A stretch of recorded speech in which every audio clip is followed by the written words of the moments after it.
On Bator Square, the heart of Ulaanbaatar, Mongolian police recruits are posing for their graduation photos. As they join the ranks of public servants in this young democracy, they stand at the feet of Mongolia's founding father, Chinggis Khan.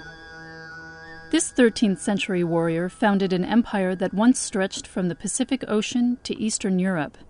Today, he rules over a commercial empire, appearing on the city's airport, bars and cafes, bottles of beer and vodka, and even on a hillside overlooking the capital.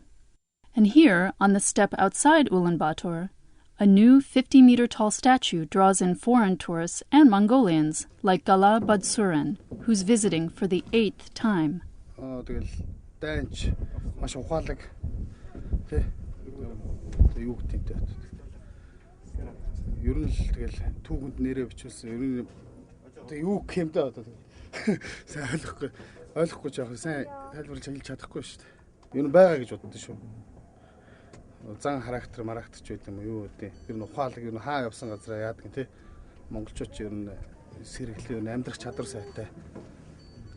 That idealistic view is not shared by everyone in the West, where the warrior known as Genghis Khan is often depicted as a brutal invader.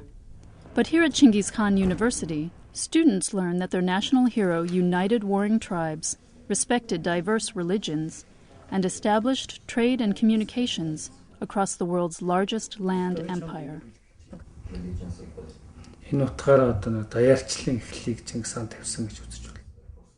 Today, Chinggis Khan once again plays a unifying role as a national icon for Mongolians trying to find their footing after the end of communism and Soviet influence. In 1991, 92, history began to open as something that you can explore. You know, you didn't have that ideology that told you what to look at. There was a sort of a generalized sense that all Mongolians can rise again, Mongolians can have their renaissance and revival of Buddhism, revival of shamanism, and the obsession with the Khans, you know, especially Chinggis Khan. There was this search for national identity. During that search, Mongolia has tried to emerge from the dominance of its powerful neighbors, Russia and China. But their influence is hard to shake. Chinese companies play a major role here, and the capital is still riddled with reminders of the socialist past, like this World War II monument commemorating Russian-Mongolian friendship. For decades, Mongolians felt the absence of their own national symbols, according to Hugulbu Lagvasuren, the founder of Chinggis Khan University.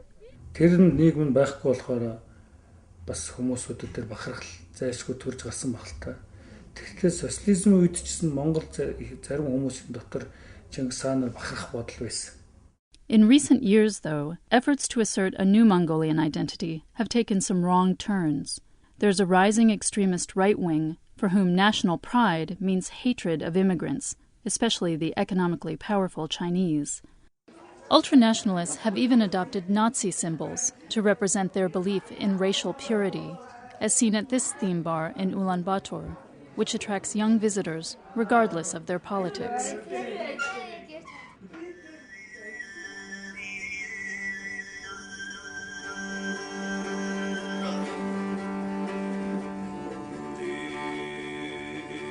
But other expressions of Mongolian pride are emerging as well.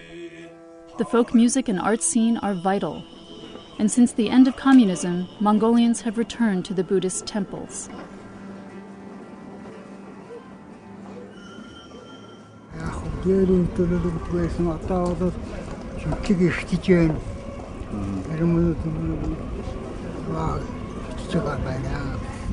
In this vibrant, independent Mongolia, some feel that the cult of Chinggis Khan actually does the country a disservice.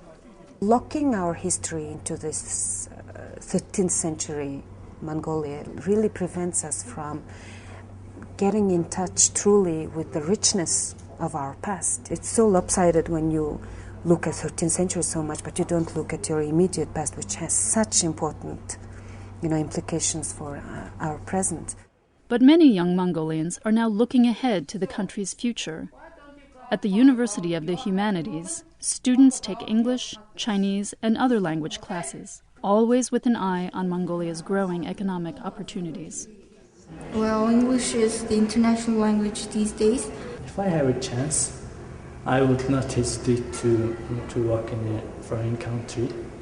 Англи хэл угаасаа одоо хүн заавалч мэдчих хэвээр Монгол орны хоёр дахь шил учраас тэглэж хэдтэй одоо 21-р зууны тэргүүлэх шиг тийм гарсан ш. Тийм учраас хэдтэй сурах нь илүү ирээдүйд ашигтай. Тэр заавалч мэддэг үлээс сурах хэрэгтэй ах гэсэн юм байна. These new Mongolians aren't fixed on their country's past, but they do preserve some parts of Chinggis Khan's legacy. They're looking beyond their nearby borders and preparing, in their way, to go out and conquer the world.